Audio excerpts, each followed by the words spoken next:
ବିବେକାନନ୍ଦ ଶିକ୍ଷା କେନ୍ଦ୍ରର ଗୁରୁଜନ ମଣ୍ଡଳୀ ସମବେତ ମୋର ଆଦରଣୀୟ ସହପାଠୀ ଓ ସହପାଠିନୀମାନେ, ଆଜି ଜାନୁଆରୀ ମାସ 26 ତାରିଖ ପବିତ୍ର ଗଣତନ୍ତ୍ର ଦିବସ।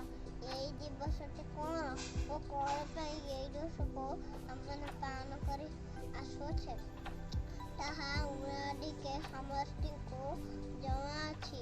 ଅତ୍ୟାଚାରୀ ଇଂରେଜମାନଙ୍କ ଶୋଷଣରୁ ଭାରତବର୍ଷ 1947 ମସିହା ଅଗଷ୍ଟ ମାସ 15 ତାରିଖରେ ମୁକ୍ତ ହେଲା। ତାପରେ ଆମ ଦେଶର ଶାସନ ଆମ ଏଠିକୁ ଚାଲି ଆସିଲା। ଏହି ଶାସନ କିପରି ହେବ? ଏହି ଶାସନର ନିୟମାବଳୀ ଡକ୍ଟର B.R. ଆମ୍ବେଦକର ଦ୍ୱାରା 1950 ମସିହା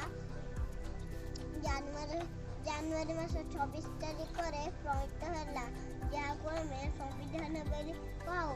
ସେହିଦିନ ଠାରୁ ଆଜି ପର୍ଯ୍ୟନ୍ତ 73 ବର୍ଷ ହେଲା ଏହି ଗଣତନ୍ତ୍ର ଦିବସକୁ ଆମେମାନେ ସରକାରୀ ଓ ବେସରକାରୀ ଅନୁଷ୍ଠାନ ମାନଙ୍କରେ ପାଳନ କରି ଆସୁଅଛୁ। ମୁଁ ଏତିକି କହି ମୁଁ ମୋ ବକ୍ତବ୍ୟ ଶେଷ କରୁଛି। ବଡ଼ ଉତ୍କଳ ଜନନୀ।